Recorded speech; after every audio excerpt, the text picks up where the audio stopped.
శ్రీ దాస్గను మహారాజ్ 1868వ సంవత్సరం జనవరి 6వ తేదీన పుష్య శుద్ధ ఏకాదశి సెకే 1789 అహ్మద్నగర్కు 14 కిలోమీటర్ల దూరంలో ఉన్న అకోన్నర్లో దివంగత శ్రీమతి సావిత్రి మరియు శ్రీ దత్తాత్రేయ సహస్రబుద్ధే దంపతులకు జన్మించారు. మహారాష్ట్రలోని అహ్మద్నగర్ జిల్లాలో ఉన్న అకోన్నర్లోని దాభోల్కర్ వాడాలో ఆయన జన్మస్థలం భద్రపరచబడింది. ఆయన అసలు పేరు గణపత్ రావు దత్తాత్రేయ సహస్రబుద్ధే. దాస్ గనుకు రామ్ మరియు లక్ష్మణ్ అనే ఇద్దరు సోదరులు మరియు ద్వారకా అనే ఒక సోదరి ఉన్నారు. బాల్యంలో చిన్నారి దాస్గను తల్లి పాలు తాగడానికి నిరాకరించి చాలా ఏడ్చేవాడు. దాంతో అతని అమ్మమ్మ తన మొదటి మనవడి క్షేమం కోసం తమ కులదైవమైన ఖండోబా స్వామికి మనస్ఫూర్తిగా ప్రార్థించింది. అది అద్భుతంగా ఫలించి చిన్నారి దాస్గను తల్లి పాలు తాగడం ప్రారంభించి ఏడవడం మానేశాడు. నామకరణోత్సవంలో అతనికి నారాయణ అని పేరు పెట్టారు.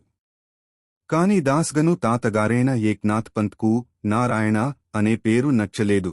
అందుకే ఆ బిడ్డ చాలా ఆరోగ్యంగా గణపతి దేవుడిలా పెద్ద బొజ్జెతో ఉన్నందున అతనికి గణపతి అని పేరు మార్చారు. దాస్ గనుకు పుట్టుకతోనే చాలా శక్తివంతమైన ఊహాశక్తి మరియు తన మాతృభాష అయిన మరాఠీపై పట్టు ఉండేది. అతను తన తాతయ్య, అమ్మమ్మలైన శ్రీమతి సరస్వతి మరియు శ్రీ ఏక్నాథ్ పంత్లకు చాలా ఇష్టమైన మనవడు. గణేష్కు తల్లి తరపు తాతగారైన దివంగత శ్రీ అప్పాజీ దాభోల్కర్ మరియు అతని కుమారుడు కాశీనాథ్ పంత్ చాలా ఆధ్యాత్మిక భావాలు కలవారు. అందువల్ల వారు చిన్నారి గణేష్ను ఎంతగానో ప్రభావితం చేశారు. తరువాతి సంవత్సరాలలో దాస్గను తన భక్తి కవితలలో వారిని ప్రశంసించారు. ఉమ్మడి కుటుంబంలో తాతయ్య, అమ్మమ్మ మరియు ఇతరుల గారాబం వల్ల గణేష్ తన ప్రాథమిక విద్యలో సరిగ్గా రాణించలేకపోయాడు. 7వ ఏట అడుగుపెట్టిన తర్వాత కూడా అతను పాఠశాలకు వెళ్లడానికి మరియు చదువుపై దృష్టి పెట్టడానికి ఇష్టపడలేదు. అతను చాలా అల్లరి పనులు చేసేవాడు. అప్పుడు అతని తల్లిదండ్రులు అహ్మద్నగర్ నగరంలోని తమ ఇంట్లో అతనికి ఉపనయన వేడుక జరిపించాలని నిర్ణయించుకున్నారు. దాని ప్రకారం 1876వ సంవత్సరంలో గణేష్కు 8 సంవత్సరాల వయస్సు ఉన్నప్పుడు అతని ఉపనయన వేడుక జరిగింది. కాని అప్పటికీ అతని క్రమశిక్షణ లేని జీవనశైలిలో ఎలాంటి మార్పు రాలేదు. గణేష్కు చదవడం, రాయడం మరియు గణితం నేర్పించడానికి శ్రీ ఆర్.బి. లిమాయే అనే వ్యక్తిని ఉపాధ్యాయుడిగా నియమించారు. ఆ ఉపాధ్యాయుడు చాలా కఠినంగా ఉండేవారు మరియు గణేష్ తన మాట విననప్పుడల్లా అతన్ని శిక్షించేవారు. ఇది దాస్గను సున్నితమైన మనస్సుపై ప్రతికూల ప్రభావాన్ని చూపింది. చివరకు వివిధ విషయాలలో ప్రాథమిక శిక్షణ పొందడం కోసం అతన్ని ఒక స్థానిక పాఠశాలలో చేర్పించారు. కాని ఇక్కడ కూడా గణేష్ అల్లరి పనులు చేస్తూ తరగతులకు క్రమం తప్పకుండా హాజరయ్యేవాడు కాదు. ఒకసారి గణేష్ 3వ తరగతి చదువుతున్నప్పుడు స్త్రీ-పురుష సమానత్వం అనే విషయంపై శ్రీమతి తాయిబాయి అవచాట్ చేత ఒక ప్రత్యేక ఉపన్యాసం ఏర్పాటు చేయబడింది. వక్త అయిన తాయిబాయి మహిళల పక్షం వహించి పురుషులు మహిళలకు అన్యాయం చేస్తున్నారని ఆరోపించారు. ఇది యువ గణేష్కు కోపం తెప్పించింది. అందుకే పాఠశాల ముగిసిన వెంటనే అతను పాఠశాల వెలుపల విద్యార్థులతో ఒక సమావేశం ఏర్పాటు చేసి శ్రీమతి తాయిబాయి చేసిన ప్రసంగాన్ని ఎగతాళి చేశాడు. విద్యార్థులు గణేష్ చేసిన జోక్ను ఆస్వాదించారు. కాని పాఠశాల యాజమాన్యం ఈ చర్యను తీవ్రంగా పరిగణించి గణేష్ను పాఠశాల నుండి బహిష్కరించింది. అందువల్ల గణేష్ 19వ శతాబ్దం చివరలో ప్రబలంగా ఉన్న పాఠశాల విద్యా వ్యవస్థను ఇష్టపడటం మానేశాడు. అందుకే సంగంనేర్ తహసీల్దార్గా ఉన్న అతని మామ శ్రీ జనార్దన్ పంత్ గణేష్కు ప్రైవేట్గా విద్య చెప్పించాలని నిర్ణయించుకున్నారు మరియు దాని ప్రకారం 1886 నుంచి 1889 సంవత్సరాల మధ్య గణేష్కు శిక్షణ ఇవ్వడానికి ఆంగ్లంలో పట్టభద్రుడైన శ్రీ టక్కర్ అనే వ్యక్తిని నియమించారు. కాని ఇక్కడ కూడా గణేష్ పాఠశాల విషయాలను నేర్చుకోవడంలో ఆసక్తిని పెంపొందించుకోలేకపోయాడు. దానికి బదులుగా అతని సున్నితమైన మరియు కవిత్వ మనస్సు స్థానిక తమాషా జానపద నాటకాల వైపు మళ్ళింది. అక్కడ అతని ఊహలు ఆకర్షణీయమైన కవిత్వంతో ముడిపడ్డాయి. ఒక మంచి రోజున అతను స్వయంగా మరాఠీ భాషలో ప్రసిద్ధ సంగీత కవితా రూపమైన లావణి ని కంపోజ్ చేయడం ప్రారంభించాడు. అతి త్వరలోనే అతను తమాషా కళాకారులలో బాగా ప్రాచుర్యం పొందాడు. వారు ఈ యువ కవి యొక్క ఉత్సాహభరితమైన సున్నితమైన పాటలను ఆస్వాదించారు. ఇది సమాజంలోని ఉన్నత వర్గాలలో ప్రాచుర్యం పొందిన ప్రదర్శన కళకు అనుకూలంగా ఉంటుంది. అతని సృజనాత్మక జీవితంలో జరిగిన ఈ ఊహించని సంఘటనలు దాస్గను విద్యను దెబ్బతీయడమే కాకుండా అతని మామను కూడా అసంతృప్తికి గురిచేశాయి. అతని మామ అతని నుండి పట్టభద్రుడై తరువాత ఐసీఎస్ కోసం ఇంగ్లాండ్కు పంపాలని ఆసక్తి చూపాడు. తరువాత అతని జీవితంలో దాస్గను తన మామ తనకు విద్యను అందించడానికి ఇచ్చిన అవకాశాలను సద్వినియోగం చేసుకోలేకపోయినందుకు చాలా పశ్చాత్తాపపడ్డాడు. దాస్గను మంచి నాణ్యత గల రుయల్ మరియు సమ్మోహనకరమైన మరాఠీ కవిత్వాన్ని కంపోజ్ చేయడం ప్రారంభించాడు. అతను తమాషా ప్రజల సహవాసంలో కూడా జీవించడం ప్రారంభించాడు. కాని అదృష్టవశాత్తు అతను తమాషా కళలో పాల్గొన్న దిగువ తరగతి ప్రజల కామం మరియు అవినీతికి తావివ్వకుండా చాలా నిజాయితీగా మరియు అమాయక జీవితాన్ని గడిపాడు. గణేష్ తన అధికారిక విద్యలో ముందుకు సాగలేకపోవడంతో అతని తాత అతన్ని గుజరాత్లోని బరోడాకు పంపాలని నిర్ణయించుకున్నాడు. అక్కడ గణేష్ యొక్క భౌతిక మామ శ్రీ బల్వంత్ సదాశివ్ గాడ్బోలే రాష్ట్ర పరిపాలనలో అధికారిగా ఉన్నారు. అతను గణేష్ను తన నియంత్రణలో ఉన్న క్లరికల్ ఉద్యోగంలో నియమించగలిగాడు. కాని గణేష్ చాలా ముక్కుసూటి వ్యక్తిగా అక్కడ తనను తాను సర్దుబాటు చేసుకోలేక తన స్వస్థలమైన అహ్మద్ నగర్కు తిరిగి వచ్చాడు. బరోడా వెళ్లడం వల్ల కలిగే ఏకైక ప్రయోజనం ఏమిటంటే గణేష్ గుజరాతీ భాష నేర్చుకుని సంభాషించగలిగాడు. ఇది దాస్గను భవిష్యత్తులో తన ప్రసిద్ధ ఆఖ్యానాలు లేదా సెయింట్ బయోగ్రఫీలలో మరాఠీలో గుజరాతీలో కొన్ని పాటలు రాయడానికి సహాయపడింది. అతను జీవితంలో స్థిరపడతాడని భావించి అతని తల్లిదండ్రులు మరియు తాతయ్యలు అతనికి పెళ్లి చేయాలని నిశ్చయించుకున్నారు. దాని ప్రకారం 1891లో 23 సంవత్సరాల వయస్సులో అహ్మద్నగర్ జిల్లాలోని జామ్ఖేడ్ తాలూకాకు చెందిన జాగీర్దార్ శ్రీ నారాయణరావు రనడే కుమార్తె సరస్వతీబాయి అలియాస్ బయాతో అతనికి వివాహం జరిగింది. కాని పెళ్లైన తర్వాత కూడా గణేష్ జీవితంలో స్థిరపడలేకపోయాడు. అతను చదువుపై గాని ఉద్యోగంపై గాని దృష్టి పెట్టకుండా మళ్లీ క్రమశిక్షణ లేని జీవితాన్ని గడపడం మొదలుపెట్టాడు. దాంతో కుటుంబంలోని పెద్దలు అతను ఏ ఉద్యోగం లేదా వ్యాపారం చేయకుండా డబ్బు సంపాదించడం లేదని అతన్ని నిందించడం ప్రారంభించారు. ఒకసారి అతని మామయ్య శ్రీ జనార్దన్ పంత్ భార్య అతన్ని చాలా తీవ్రంగా అవమానించింది. ఆత్మగౌరవం గల గణేష్ తాను ఇంటికి తిరిగి రానని, బయట తన సొంతంగా జీవనోపాధి సంపాదించుకుంటానని చెప్పి ఇల్లు విడిచి వెళ్లిపోయాడు. అహ్మద్నగర్లోని తన ఇంటిని విడిచిపెట్టిన తర్వాత దాస్గాను శ్రీ దాస్గాను కుటుంబ స్నేహితుడైన విష్ణుపంత్ మిసల్ ఆశ్రయానికి వచ్చాడు. అతను అతనికి పూర్తి మద్దతు ఇచ్చి అతని దయనీయ పరిస్థితికి సానుభూతి చూపాడు. శ్రీ దాస్గాను శ్రీ విష్ణుపంత్ మిసల్ చేసిన ఈ సమయోచిత సహాయాన్ని తన అనేక పుస్తకాలలో చాలా గాఢమైన కృతజ్ఞతాభావంతో ప్రస్తావించారు. దాస్గాను తీవ్రంగా ఉద్యోగం కోసం వెతకడం ప్రారంభించాడు. ఒకరోజు అతను వీధిలో నడుచుకుంటూ వెళ్తుండగా సహస్రబుద్ధే కుటుంబాన్ని బాగా తెలిసిన యూరోపియన్ పోలీసు సూపరింటెండెంట్ మిస్టర్ కెన్నెడీని కలిశాడు. అతను దాస్గానును ఎక్కడికి వెళ్తున్నావని, ఏమి చేస్తున్నావని అడిగాడు. దాస్గాను తన కథను వివరంగా చెప్పి తనకు ఉద్యోగం చాలా అవసరమని చెప్పాడు. మిస్టర్ కెన్నెడీ అతనికి పోలీసు శాఖలో కానిస్టేబుల్ ఉద్యోగాన్ని ఇచ్చాడు. గణేష్ వెంటనే అంగీకరించి తనను అహ్మద్నగర్ నగరం వెలుపల పోస్ట్ చేయమని కోరాడు. అలా గణేష్ దత్తాత్రేయ సహస్రబుద్ధే మరుసటి రోజే అహ్మద్నగర్ జిల్లాలోని శ్రీగోండే గ్రామంలో పోలీసు కానిస్టేబుల్గా నియమితులయ్యారు. అతనికి నెం 727 ఉన్న బకిల్ కేటాయించారు మరియు 1892లో కేవలం 25 సంవత్సరాల వయస్సులో ఉన్నప్పుడు నెలకు రూ. 9 జీతం ఇచ్చారు. యువ గణేష్ వెంటనే పోలీసు ప్రధాన కార్యాలయానికి వెళ్లి ఉత్తర్వులు తీసుకుని శ్రీగోండేలో విధులకు హాజరయ్యాడు. ఇది దాస్గాను జీవితంలో ఒక మలుపు. పోలీసు శాఖలో తన 11 సంవత్సరాల పదవీకాలంలో అతను అనేక విషయాలు నేర్చుకున్నాడు మరియు తన మేధో, మానవతా గుణాలను నిరూపించుకున్నాడు. అతను పోలీసు శాఖలో చేరడం పట్ల అతని కుటుంబ సభ్యులు సంతోషంగా లేనప్పటికీ వారు గణేష్ మనసును మార్చలేకపోయారు. శ్రీగోండే గ్రామం అనేక హిందూ దేవాలయాలకు మరియు సాధువులకు ప్రసిద్ధి చెందింది. ఇది తమాషా కళకు కూడా ప్రసిద్ధి చెందింది. గణేష్ తమాషా ప్రదర్శన కళాకారుల కోసం లావణి అనే శృంగార కవిత్వాన్ని రచించడం ప్రారంభించాడు. అతను మయూరవ అనే పేరుతో మరాఠీలో ఒక నాటకాన్ని కూడా రాశాడు. పోలీసు శాఖలోని తన సహోద్యోగుల ఆర్థిక సహాయంతో అతను ఈ నాటకాన్ని ప్రదర్శించాడు. దాస్గను తన ఆధ్యాత్మిక గురువు శ్రీ వామన్ శాస్త్రి ఇస్లాంపూర్కర్ను ఇదే ప్రదేశంలో కలుసుకున్నాడు.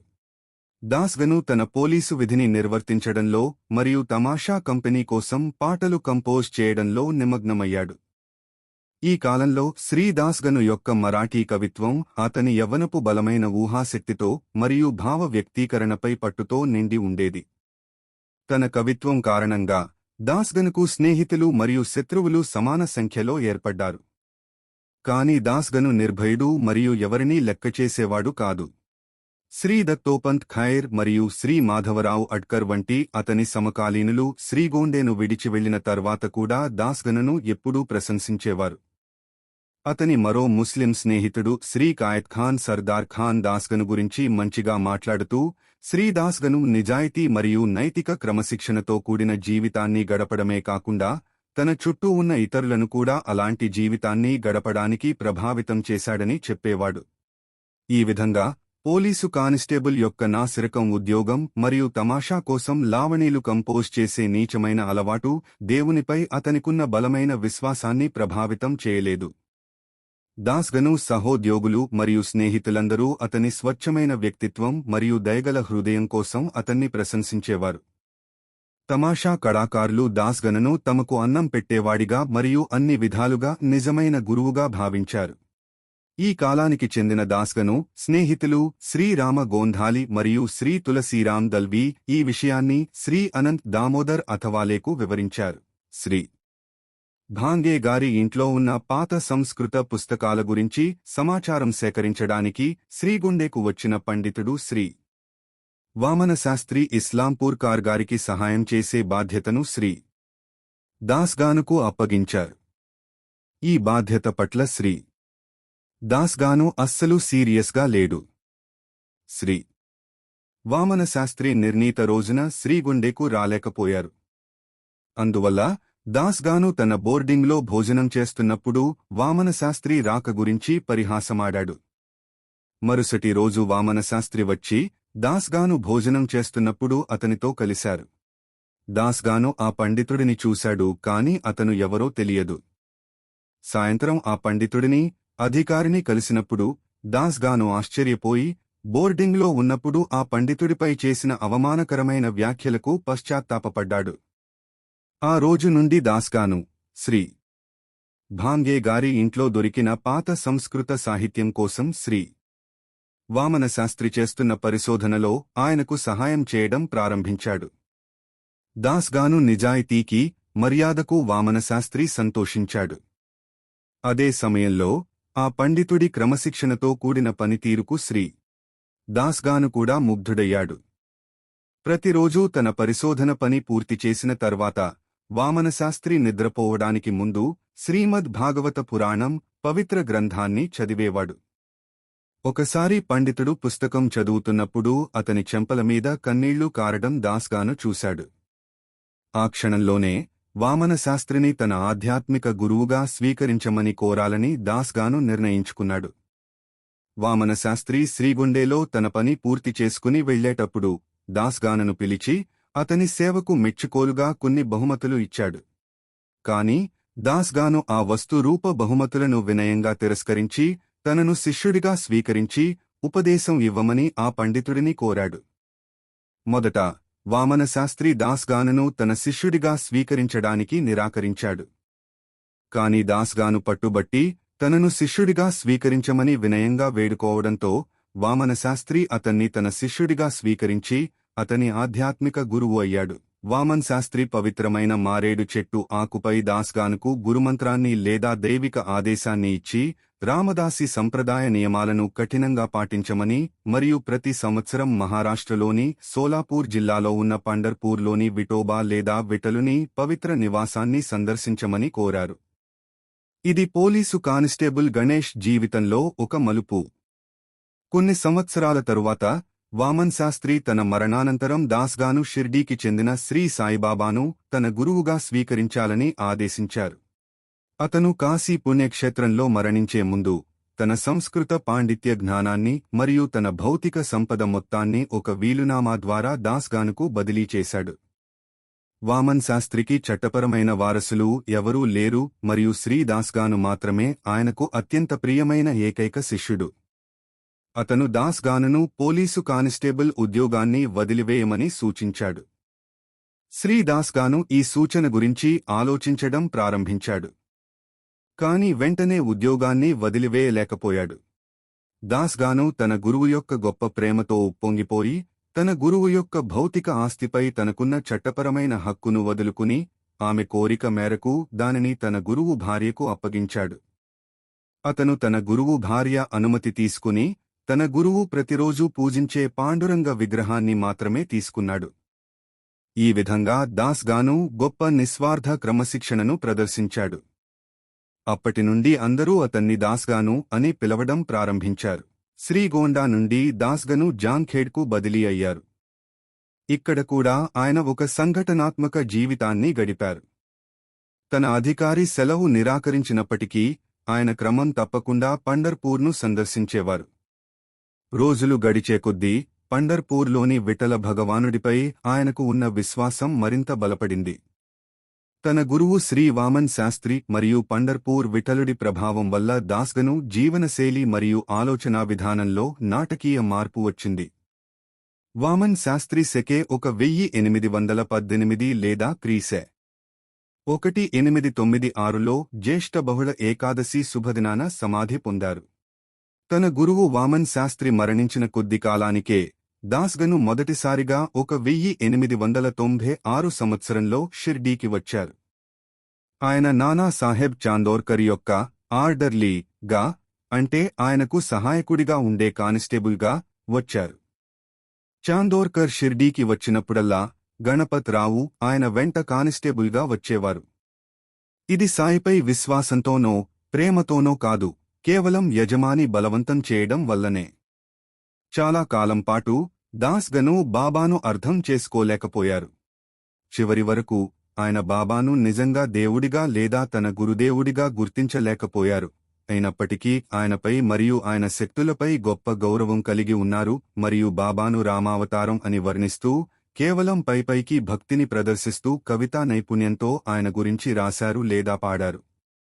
అందుకే బాబాను కలిసి ఆయనతో వ్యవహరించిన చాలా కాలం తర్వాత ఆయన ఇస్లాంపూర్కార్ అనే బ్రాహ్మణ గురువు వద్దకు వెళ్లి దీక్ష తీసుకున్నారు. దాస్గను ఈ విషయాన్ని బాబాకు చెప్పినప్పుడు బాబా సహజంగానే దీనికి అభ్యంతరం చెప్పలేదు. ఏదేమైనా బాబా దాస్గను వ్యక్తిత్వంలో ఒక అద్భుతమైన మార్పును తీసుకువచ్చారు మరియు దాస్గను కూడా తనపై బాబా ప్రభావం ఎంత శక్తివంతమైనదో గ్రహించారు. సాయిబాబా ఆధీనంలోకి రావడం దాస్గనుకు చాలా వరకు ఇష్టం లేని లొంగుబాటుగానే ఉంది. షిర్డీకి ఆయన మొదటిసారి వచ్చినప్పుడే బాబా గణపత్ రావు స్వభావాన్ని గమనించి అతని స్వభావం, వృత్తి మరియు పని పూర్తిగా మార్చబడాలని నిశ్చయించుకున్నారు. అప్పటికి అతని స్వభావం కేవలం ఒక పోలీసు కానిస్టేబుల్లాగా ఉండేది. అతనికి పెద్దగా చదువు లేదు, కాని మరాఠీలో లావణి ఛందస్సులో పాటలను ఆసువుగా కంపోజ్ చేయడంలో మరియు పల్లెటూరి అశ్లీల నాటకాలలో స్త్రీ పాత్రలు పోషించడంలో చాలా నేర్పరి. అతను స్త్రీ వేషం వేసుకుని గ్రామంలో నాట్యం చేస్తూ తిరిగేవాడు మరియు ఆ పనిలో గొప్ప ఆనందాన్ని పొందేవాడు.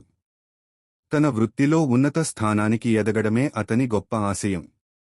పోలీసు శాఖ స్వతహాగా అంత నీతివంతమైన శాఖ కాదు మరియు అందులో ఉన్నత స్థానానికి ఎదగాలని ఆశపడేవారికి సత్యం, ధర్మం, నిజాయితీ మొదలైన వాటిపై గౌరవం ఆచరణాత్మకంగా శూన్యంగా ఉండేది మరియు సంకోచాలు, మనస్సాక్షి మరియు నడవడిక అనేవి సమర్థతకు అనవసరమైన అడ్డంకులుగా ఉండేవి. వారి ప్రమాదాలన్నింటినీ మరియు ఆ వ్యక్తిలో నిద్రాణమై ఉన్న నిజమైన సామర్థ్యాన్ని తెలుసుకున్న బాబా మొదటినుంచి దాస్గనును తన 2 వ్యామోహాలను వదులుకోమని చెప్పారు. అవి 1 గ్రామనాట్యం మరియు నాటకాలపై వ్యామోహం మరియు 2 పోలీసు వృత్తిపై వ్యామోహం. చందోర్కర్ కూడా ఈ విషయాన్ని గణపత్ రావుపై నొక్కి చెప్పారు. చాలా కష్టంతో గణపత్ రావును నాటకాల నుండి దూరం చేశారు. కాని వృత్తి విషయానికొస్తే అతను దానిని వదులుకోవడానికి ఇష్టపడలేదు. సబ్ ఇన్స్పెక్టర్, ఫౌజ్దార్ పదవిని కలిగి ఉండి ప్రజలపై పెత్తనం చేసే ఆకర్షణను అతను ప్రతిఘటించలేనంత శక్తివంతంగా ఉంది. బాబా, గను, నువ్వు నీ పోలీసు ఉద్యోగాన్ని వదిలేయడం మంచిది అని చెప్పినప్పుడు దాస్ గను, బాబా, నన్ను సబ్ ఇన్స్పెక్టర్ అవ్వనివ్వండి. దానికోసం నేను డిపార్ట్మెంటల్ పరీక్షలో ఉత్తీర్ణత సాధించాను మరియు కేవలం 1 సంవత్సరం పాటు ఆ పదవిలో ఉండనివ్వండి. ఆ తర్వాత నేను దానిని వదిలేస్తాను అని బదులిచ్చాడు. బాబా, అతనికి సబ్ ఇన్స్పెక్టర్ పదవి రాదని, అది రాకుండా తానే చూసుకుంటానని బదులిచ్చారు. కాబట్టి గణపత్ రావుపై కష్టాల మీద కష్టాలు, ఒత్తిళ్ల మీద ఒత్తిళ్లు తీసుకురావడం బాబా పనిగా మారింది. మరియు బాబా అదనంగా కష్టాలు పెట్టకపోయినా గణపత్ రావుకు లెక్కలేనన్ని కష్టాలు ఉండేవి. ఉదాహరణకు, అతనికి తన అధికార పరిధికి వెలుపల ఉన్న దూర ప్రాంతాలలోని పుణ్యక్షేత్రాలను సందర్శించడం అంటే చాలా ఇష్టం మరియు అతను తన ఉన్నతాధికారుల అనుమతి తీసుకోకుండానే వెళ్లేవాడు. ఆ అనుమతి అంత సులభంగా లభించేది కాదు. అలాంటి ఒక సందర్భంలో అతను నిజాం రాష్ట్రం లోని ఒక పుణ్యక్షేత్రానికి వెళ్లి తిరిగి వస్తున్నాడు. అతని తోటి కానిస్టేబుళ్లు అతనిపై తీవ్రమైన అసూయతో ఉండేవారు మరియు వారు అతనిని ఇబ్బంది పెట్టాలని చూశారు. కాబట్టి అతను తన ప్రదేశానికి తిరిగి వస్తున్నప్పుడు ఇంకా గోదావరి నదికి నిజాం వైపున ఉండగానే అసూయపడే కానిస్టేబుళ్లు అవతలి ఒడ్డున అతన్ని పట్టుకోవడానికి కాచుకుని ఉన్నారు. అతను ఈ విషయాన్ని గమనించి తనను ఖచ్చితంగా ఉద్యోగం నుండి తొలగిస్తారని భావించాడు. అప్పుడు అతను తన 2 అరచేతులలో గోదావరి నీటిని తీసుకుని గంగా జలంపై, దానిని అలా పిలుస్తారు, ప్రమాణం చేస్తూ, బాబా, ఈసారి నన్ను తప్పించుకోనివ్వు, నేను ఖచ్చితంగా నా పోలీసు ఉద్యోగాన్ని వదిలేస్తాను అని వేడుకున్నాడు. అప్పుడు అతను నిజాం రాష్ట్రంలోకి కొద్ది దూరం వెనక్కి వెళ్లాడు. అంతలోనే ఆశ్చర్యం, బాబా అనుగ్రహానికి నిదర్శనం కనిపించింది. ఒక గ్రామ మునసబు అతని వద్దకు వచ్చి కొంతమంది బందిపోట్లు రహస్యంగా దోచుకున్న సొమ్మును పంచుకుంటున్నారని, వారిని అరెస్టు చేయడానికి అధికారం ఉన్న ఒక పోలీసు అధికారి కావాలని చెప్పాడు. దాంతో గణపత్ రావు వెళ్లి బందిపోట్లను మరియు సొమ్మును పట్టుకుని గర్వంగా గోదావరికి అవతలి వైపున ఉన్న తన స్టేషన్కు తిరిగి వచ్చాడు. అనుమతి లేకుండా ఎలా బయటకు వెళ్లావని ప్రశ్నించగా బందిపోట్లను మరియు ఆస్తిని పట్టుకోవడానికే వెళ్లానని సమాధానం చెప్పాడు. అది నిస్సందేహంగా అబద్ధం. ఈ విధంగా అతను శిక్ష నుండి తప్పించుకోవడమే కాకుండా తన వృత్తిలో ఉన్నత స్థానానికి ఎదగడానికి మంచి అవకాశం ఉందని భావించాడు. ఆ ఆలోచన మనసులో బలంగా ఉండగా అతను ఎక్కడికో వెళ్లడానికి షిర్డీ మీదుగా గుర్రంపై ప్రయాణిస్తున్నాడు. అతని గుర్రం షిర్డీకి రాగానే అతను అక్కడ దిగకుండా బాబాను చూడకుండానే ముందుకు వెళ్లాలనుకున్నప్పుడు బాబా దారిలో నిలబడి అతన్ని గుర్రం దిగేలా చేశారు. అప్పుడు బాబా, అరే, చేతిలో దోసిలి నిండా నీళ్లు పట్టుకుని ప్రమాణం చేసింది ఎవరోయ్ అని అడిగాడు. అప్పుడు దాస్గను సిగ్గుపడకుండా, అందులో ఏముంది బాబా, నేను ఫౌజ్దార్ పదవి రాగానే ఎలాగూ రాజీనామా చేయబోతున్నాను కదా అని సమాధానం చెప్పాడు. బాబా అతను రాజీనామా చేసేలా చూస్తానని చెప్పి, నీకు మేకు దిగేంతవరకు, అంటే ఒత్తిడి బాధ కలిగించేంతవరకు నువ్వు మాట వినవు అని అన్నారు. ఇకపై ఎలాంటి ఒత్తిడి ఉండదని దాస్గను భావించాడు. కాని 1898వ సంవత్సరంలో ఒత్తిడి మళ్లీ వచ్చింది. అతనికి మరో 3 కానిస్టేబుళ్లతో కలిసి ఒక పేరుమోసిన బందిపోటును పట్టుకునే బాధ్యత అప్పగించబడింది. ఆ బందిపోటు ఆ చుట్టుపక్కల ప్రాంతమంతటికీ ఒక భయంకరమైనవాడు మరియు అతని సంస్థ ఎంత విస్తృతమైనదిగా, అద్భుతమైనదిగా ఉండేదంటే పోలీసు శాఖ కూడా అతని చేతిలో ఉండేది. అంటే పోలీసు శాఖలోని చాలామంది అతని జీతం తీసుకునేవారు మరియు అతను వారి కదలికలను అడ్డుకోగలిగేవాడు. దాస్గను లోనివర్ని అనే గ్రామానికి వెళ్లాడు. ఆ ప్రసిద్ధ బందిపోటు ఖానా భిల్ అనేవాడు ఆ గ్రామాన్ని సందర్శిస్తుండేవాడు. కాని ఖానా భిల్ అసాధారణ సామర్థ్యాలు గలవాడు. తనను పట్టుకోవడానికి గణపత్ రావుతో పాటు నియమించబడిన మిగతా 3 అతను కాల్చి చంపాడు మరియు గణపత్ రావును కూడా అదేవిధంగా అంతం చేయాలని నిశ్చయించుకున్నాడు. గణపత్ రావు రామదాసి వేషంలో గ్రామంలోని పిల్లలను ఉపయోగించుకుంటూ వారి నుండి ఈ దొంగల రాకపోకల వివరాలను తెలుసుకుని వారి కదలికలను పోలీసు ప్రధాన కార్యాలయానికి తెలియజేసేవాడు. అకస్మాత్తుగా ఒకరోజు ఖానా భిల్ ప్రత్యక్షమై గణపత్ రావు మెడ పట్టుకుని, ఓరి వెధవా, నువ్వు నన్ను పట్టుకోవడానికి వచ్చావా? ఇప్పుడు నిన్ను పట్టుకుంది ఖానా భిల్ అని నీకు తెలుసా? నేను ఇప్పటికే నీ 3 సహచరులను కాల్చి చంపినట్లే ఇప్పుడు నిన్ను కూడా కాల్చి చంపబోతున్నాను అన్నాడు. గణపత్ రావు భయంతో వణికిపోయాడు. అతను శ్రీరాముని విగ్రహం దగ్గరే ఉన్నాడు. అతను అకస్మాత్తుగా దాని పాదాలపై పడి, సాయిని తలుచుకుంటూ, నన్ను రక్షించు, నన్ను రక్షించు, నేను నా పోలీసు ఉద్యోగాన్ని వదిలేస్తాను అన్నాడు. ఖానా భిల్ మనసు కరిగింది. గణపత్ రావును, విగ్రహాన్ని రెండింటినీ కాల్చడానికి బదులుగా ఈసారికి నిన్ను వదిలేస్తున్నాను. కాని మళ్లీ నా పనులలో జోక్యం చేసుకుంటే నువ్వు చచ్చినట్లే, గుర్తుంచుకో అన్నాడు. కాని గణపత్ రావు ఆశయం చల్లారలేదు. మళ్లీ అతను ఖానా భిల్ కదలికల గురించి సమాచారం సేకరించి అధికారులకు తెలియజేశాడు. దాని ఫలితంగా కార్బైన్లు మొదలైన ఆయుధాలతో కూడిన పోలీసు బలగాన్ని ఖానా భిల్ మరియు అతని మనుషులు శిబిరం వేసిన కొండను చుట్టుముట్టడానికి పంపారు. బందిపోటు ముఠాకు, పోలీసులకు మధ్య భీకర పోరాటం జరిగింది మరియు ఖానా భిల్ తప్పించుకున్నాడు. తన ప్రాణానికి ముప్పు ఉందని గణపత్ రావుకు అర్థమైంది. కాబట్టి అతను నానా చాందోర్కర్ వద్దకు వెళ్లి, అతని సహాయంతో వైద్య ధృవీకరణ పత్రాన్ని సంపాదించి తన గూఢచారి విధుల నుండి విముక్తి పొందాడు. ఈ విధంగా తన ప్రాణాన్ని కాపాడమని బాబాకు చేసిన అతని ప్రార్థన రెండవసారి కూడా ఫలించింది. మళ్లీ రెండవసారి కూడా అతను రాజీనామా చేయడానికి నిరాకరించాడు. ఇప్పటివరకు బాబాను విజయవంతంగా మోసం చేశానని భావించి తాను సురక్షితంగా ఉన్నానని అనుకున్నాడు. కాని బాబా దగ్గర ఎన్ని అస్త్రాలు ఉన్నాయో అతనికి అస్సలు తెలియదు. మూడవ సందర్భం వచ్చింది. అప్పుడు దాస్గను పెద్ద చిక్కులో పడ్డాడు. అతను స్టేషన్లో రెండవ అధికారిగా ఉన్నప్పుడు స్టేషన్ ఆఫీసర్ అతనికి బాధ్యతలు అప్పగించి వెళ్లిపోయారు. దాస్గను దర్జాగా తన సమయాన్ని గడపాలనుకుని స్టేషన్కు ఒక కానిస్టేబుల్ను బాధ్యుడిగా వదిలి ఇంటికి వెళ్లిపోయాడు. సరిగ్గా అదే సమయంలో ఒక గ్రామ మున్సిఫ్ జారీ చేయబడిన వారెంట్ ప్రకారం వసూలు చేసిన జరిమానా సొమ్ముతో ఒక తోటిని పంపాడు. ఆ డబ్బు రూపాయలు 32 తోటి ఎవరూ చూడకుండా అక్కడి బాధ్యతలో ఉన్న కానిస్టేబుల్కు ఇచ్చాడు. స్టేషన్ ఆఫీసర్ సెలవులో ఉన్నారని, ఇప్పుడు రసీదు ఇవ్వబడదని, అతను వెళ్లిపోవచ్చని, రసీదు తగిన సమయంలో గ్రామానికి పంపబడుతుందని కానిస్టేబుల్ ఆ తోటితో చెప్పాడు. దాంతో ఆ పాపం తోటి వెళ్లిపోయాడు.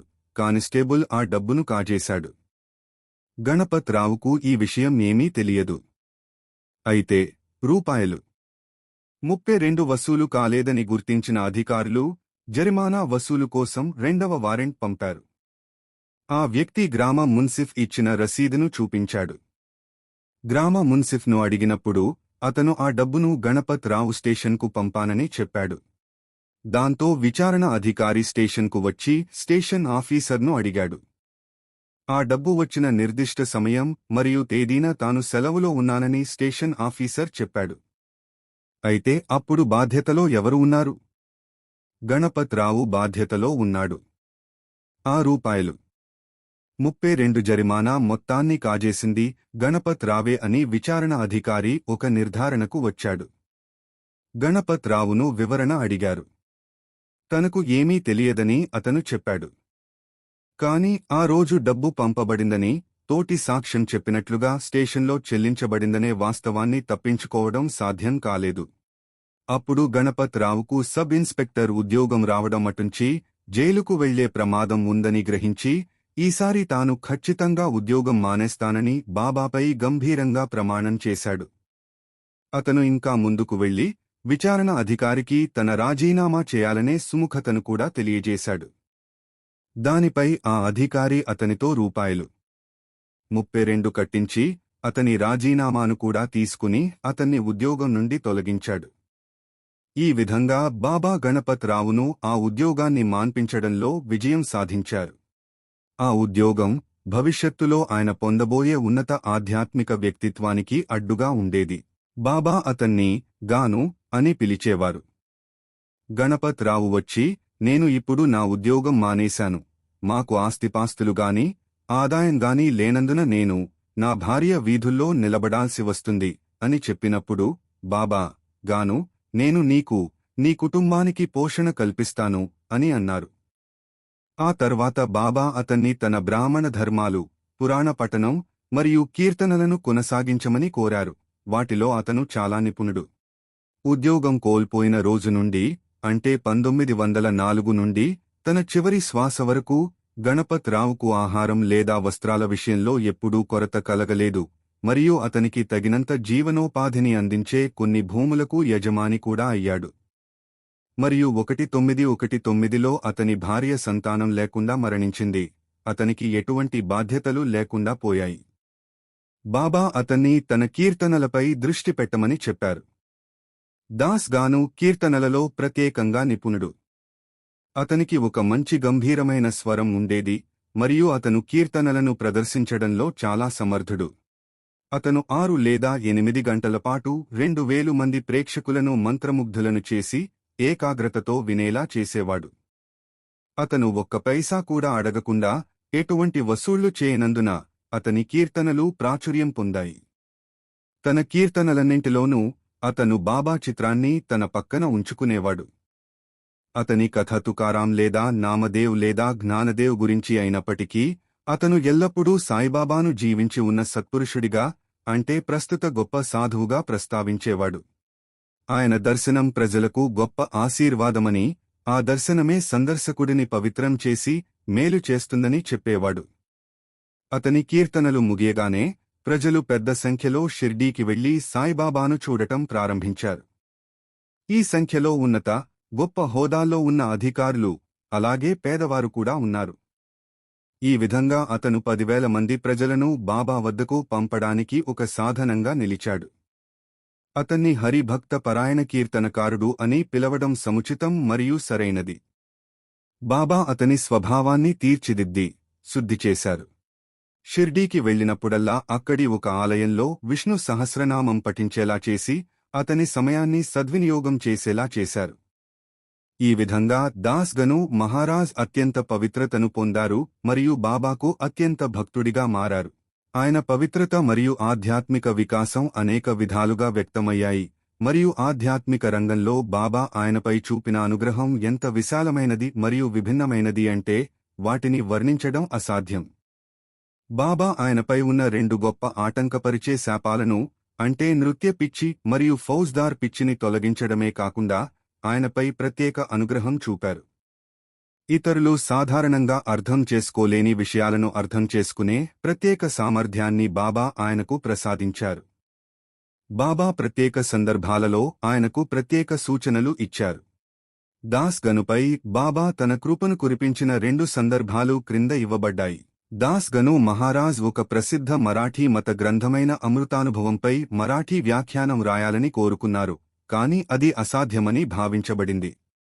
ఒక పండితుడు, రచయిత అయిన జ్ఞానదేవ్ యొక్క పూర్తి భావాన్ని గ్రహించి దానిని తన రచనలో వ్యక్తపరచడం ఆయనకు సాధ్యం కాదని చెప్పాడు.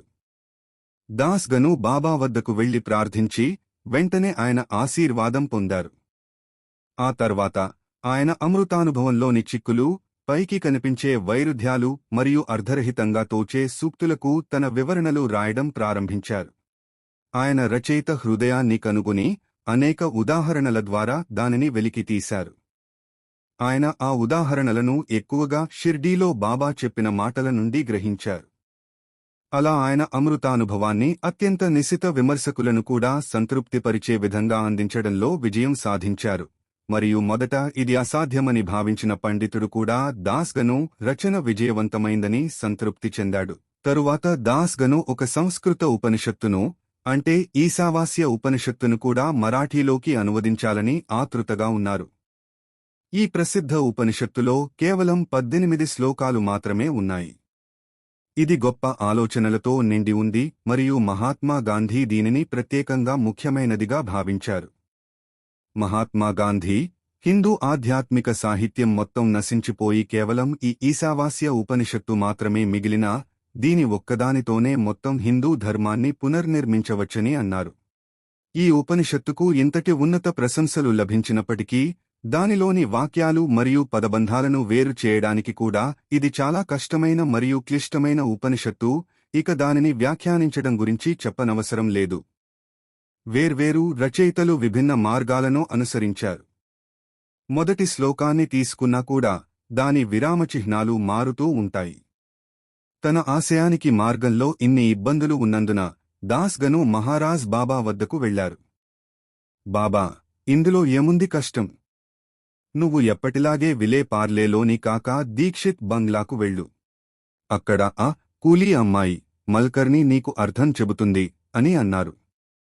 దాస్గను వంటి గొప్ప పండితుడు ఒక కూలీ అమ్మాయి నుండి ఉపనిషత్తుకు వ్యాఖ్యానం పొందడం చూసి ప్రజలు నవ్వుకుంటారు. అయినప్పటికీ దాస్గను కాకా బంగ్లాకు వెళ్లాడు. ఆయన అక్కడ నిద్రపోయాడు. ఉదయం నిద్రలేవగానే ఒక అమ్మాయి, అది బాబా చెప్పిన మల్కర్ని అయి ఉండాలి అని ఆయన అనుకున్నాడు. ఎంతో ఆనందంగా పాటలు పాడుతూ ఉండటం విన్నాడు. ఆమె నారింజ రంగు పట్టు చీరను పొగుడుతూ దాని నాణ్యతను, అంచుల అందాన్ని, దానిపై ఉన్న పూల ఎంబ్రాయిడరీని చూసి ఆశ్చర్యపోతోంది. అప్పుడు అతను ఆ పాట పాడుతున్నది ఎవరో చూడటానికి తొంగి చూశాడు. ఆ పాట పాడే అమ్మాయికి చీర లేదు. ఆమె పట్టుకాని, నారింజ రంగు కాని లేని, అంచులు, ఎంబ్రాయిడరీ లేని ఒక చింపిరి గుడ్డను కట్టుకుంది. అతను ఆ అమ్మాయిని చూసి జాలిపడి తన స్నేహితుడి ద్వారా ఆమెకు ఒక చిన్న చౌక చీర ఇప్పించాడు. ఆమె దాన్ని ఒక్కరోజు మాత్రమే కట్టుకుని దానిని ఆనందిస్తూ తిరిగింది. కాని మరుసటి రోజే ఆమె దాన్ని పక్కన పడేసి మళ్లీ తన పాత చింపిరి గుడ్డలనే కట్టుకుని ఆ నారింజ రంగు చీర గురించి, దాని అందం గురించి మళ్లీ ఆనందంగా పాడటం మొదలుపెట్టింది. అప్పుడు దాస్గనుకు ఉపనిషత్తు అర్థమైంది. ఆ అమ్మాయి సంతోషం ఆమె పారేసిన బాహ్యమైన చీరలో కాదని, తనలోనే ఉందని అతను గ్రహించాడు.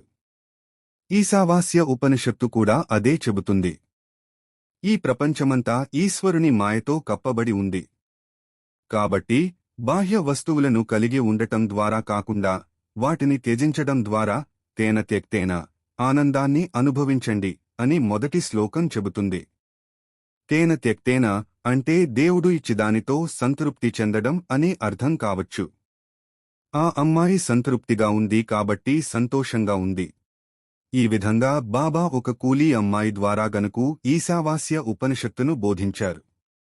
బాబా బోధనా పద్ధతులు విచిత్రంగా, విభిన్న వ్యక్తుల విషయంలో విభిన్నంగా ఉండేవి, ఉంటాయి.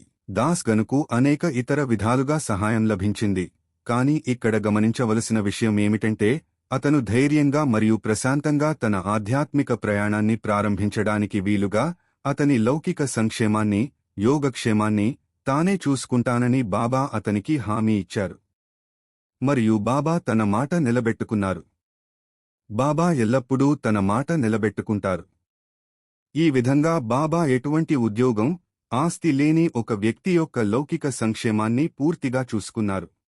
తనకు ఆధారపడటానికి ఏమీ లేదని అతను భావించినప్పుడు బాబా అన్నీ సమకూర్చారు, మరియు దాస్గను లౌకికంగా ఎల్లప్పుడూ చాలా సుఖంగా ఉన్నాడు. దాస్గను కాలక్రమేణా చాలా ఆస్తులు కొనుగోలు చేశాడు. అయినప్పటికీ వాటిని తన దత్తపుత్రుడు దివంగత శ్రీ దామోదర్ వామన్ అథవాలేకు బదిలీ చేశాడు. ఆధ్యాత్మిక ఉన్నతి విషయానికొస్తే గణపత్ రావును కిందకు లాగుతున్న 2 పెద్ద తాడుల నుండి అతన్ని విడదీయడం కంటే గొప్ప ప్రయోజనాన్ని ఊహించడం అసాధ్యం.